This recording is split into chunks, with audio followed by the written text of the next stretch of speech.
बैतरणी नदी में पुणी बन्या जाजपुर दशरथपुर ब्लॉक प्रभावित होइछि। शाखा नदी काणी गोटे पर गोटे तांडव रचि चली।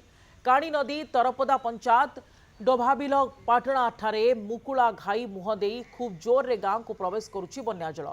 फल कसपा तरपदा पंचायतर 6टी गां संपूर्ण जलमग्न हो जाइछि।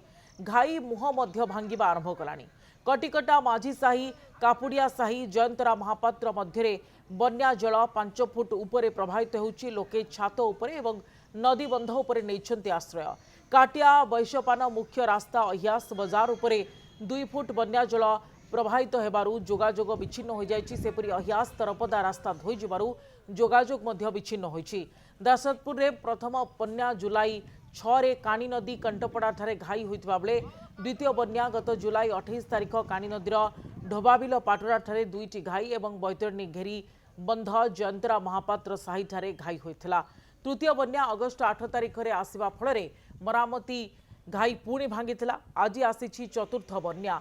फलरे शह शह परिवार प्राय 20 दिन हब घर को फेरी पारि नाहांती। विपन्न माने किए छात उपरे तो आउ किए नदीबंध उपरे पालटाणी रहुचंती। चतुर्थ बन्या विपन्नंकर दुख को पुणी बढ़ाई देछि।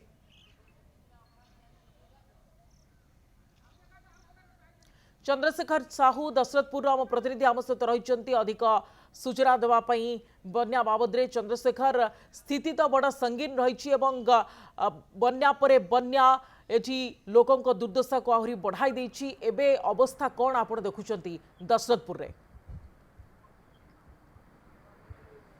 देखंतु वर्तमान बैतरणी नदीर चतुर्थ बन्या अच्छी जो चतुर्थ बन्या शाखा नदी काणी रही जहाँकि दशरथपुरवासी दुखर कारण साजिश जहाँ रही वर्तमान दशरथपुर स्थिति जहाँ घाईर सम्मुख रही डोबाबिल पाटणा और घाईर सम्मुख जो मरामती होता मरामतीर सम्मुख घाई सृष्टि होगा फल पुणी सेटा अधिक रु अधिक भांगिबार लगी से सम्मुख घाईर सम्मुख दे जो गाँ गुड़िक रही डोबाबिली हो तरपदा हो कि पाटणा ग्राम हो पूरा सम्मुख गाँव में जल प्रवेश करुच्चे पखापाखि गाँव में 2 ରୁ 3 फुट जल प्रवाहित है छड़ा अहियासर जो मुख्य बजार रही बजार उपर 2 फुट पानी प्रवेश करुच्ची सबुठ समस्या कथा पखापाखि कसपा और तरपदार 2टी गाँव पखापाखि शताधिक परिवार जे कि पखापाखि 20 ରୁ अधिक दिन हम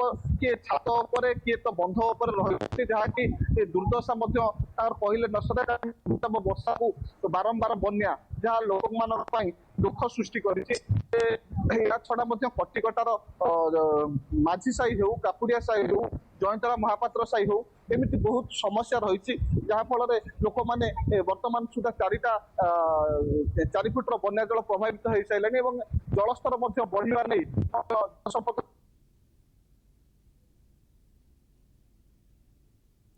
तो दशरथपुर जहाँ सूचना आम प्रतिनिधि आमको देउछंती जे सेठी आपण देखि पारुछंती जे केमिति स्थिति सृष्टि होईछि एवं बन्या पानी पुणी थरे आसीबा फलरे काणी नदी रे केमिति चित्र रहिछि एवं विभिन्न गाँव रे वर्तमान पानी माड़ी जाइछि। लोके निरापद स्थान रे आश्रय नैछंती। बन्या परे बन्या आसीबा फलरे सेठी लोकंक दुर्दशा आहुरी बढ़ी जाइछि एवं ये जो चतुर्थ बन्या आसीछि चतुर्थ बन्या वर्तमान लोकंक दुख को बढ़ाई देलानी।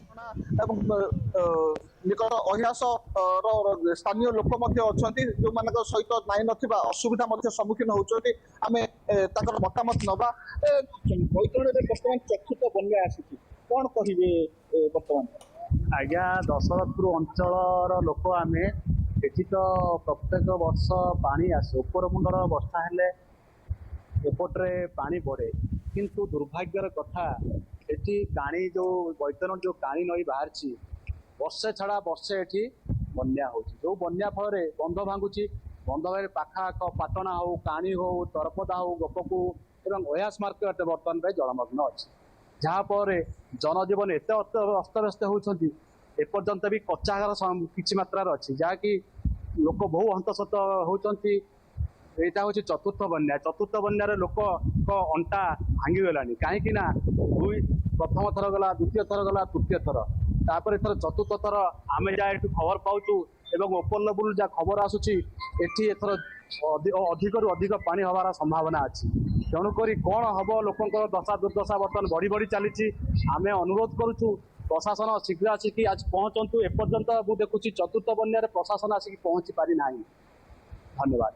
ଯାହା କହୁଥିଲେ ଲୋକଙ୍କ ଦୁର୍ଦଶା ବଢିଛି, କାରଣ ବାରମ୍ବାର ଘାଇ ହେବା ଫଳରେ ବନ୍ୟା ଜଳ ପ୍ରବେଶ କରିବା ପରେ କେମିତି ଲୋକମାନେ ନାଇଁ ନଥିବା ଅସୁବିଧାର ସମ୍ମୁଖୀନ ହେଉଛନ୍ତି ସେ ଯାହା ସୂଚନା ଦଉଥିଲେ। ଏବଂ ସବୁଠାରୁ ଦୁଃଖର କଥା, କାରଣ ଦଶଥରୁ ବ୍ଲକର ଯୋଉ ବୈତରଣୀ ରହିଛି, ନଦୀ ରହିଛି, ବୈତରଣୀର ଶାଖା ନଦୀ କାଣି ବାରମ୍ବାର ମଧ୍ୟ ଏ ବନ୍ୟାର ମଧ୍ୟ ସମ୍ମୁଖୀନ ହେଉଛି। ଏବଂ ବର୍ତ୍ତମାନ ଆମ ନିକଟରେ ଜଳ ସମ୍ପଦର ଏସି ରତ୍ନାକର ଦଳେଇ ମଧ୍ୟ ଉପସ୍ଥିତ ହେଲେଣି। କେମିତି ରହିଛି ବନ୍ୟା ସ୍ଥିତି ଏବଂ ଘାଇର କ'ଣ ରହିଛି ପରିସ୍ଥିତି ସେ ମଧ୍ୟ ଅନୁଧ୍ୟାନ କରୁଛନ୍ତି। ବର୍ତ୍ତମାନ ତାଙ୍କଠାରୁ ମତାମତ ନେବା ଏବଂ କ'ଣ କ'ଣ ରହିଛି, କ'ଣ ବିଭାଗ ପ୍ରସ୍ତୁତ ରହିଛି ତାଙ୍କର ମଧ୍ୟ ମତାମତ ନେବା। ସାର୍, ବୈତରଣୀର ଚତୁର୍ଥ ବନ୍ୟା ଆସିଛି, କ'ଣ କେମିତି ବିଭାଗ ତରଫରୁ ସଜାଗ ରହିଛନ୍ତି, କ'ଣ କେମିତି ବନ୍ୟାକୁ ମୁକାବିଲା କରିବା ପାଇଁ? ବର୍ତ୍ତମାନ ତ ଯୋଉ ଆନନ୍ଦପୁରରେ ଯାହା ପାଣି ଆସୁଛି, ଏଇଟା ପାଖାପାଖି ଆମେ 20 ମିଟର ଭଳିଆ ବୋଧେ ପାସ୍ କରିବ। ଏ ବନ୍ୟା ପାଇଁ ଆମେ ସମସ୍ତେ ସଜାଗ ରହିଛୁ, କିନ୍ତୁ ବର୍ଷା ବି ଆମକୁ ବାଧା ସୃଷ୍ଟି କରୁଛି। ବର୍ଷା କଣ୍ଟିନ୍ୟୁସ୍ ଚାଲିଛି, ପାଣି ବି 2-3 ଘଣ୍ଟା 4 ଘଣ୍ଟା ଖଣ୍ଡେ କଣ୍ଟିନ୍ୟୁସ୍ ସେମିତି ହାଇ ଫ୍ଲୋ ରହିବ। ସବୁଠୁ ଅନୁରୋଧ କରାଯାଇଛି ସମସ୍ତେ ଉଚ୍ଚ ସ୍ଥାନକୁ ଯୋଉ ନିରାପଦ ସ୍ଥାନକୁ ଆସିବା ପାଇଁ ମୁଁ ଅନୁରୋଧ କରିବା ପାଇଁ।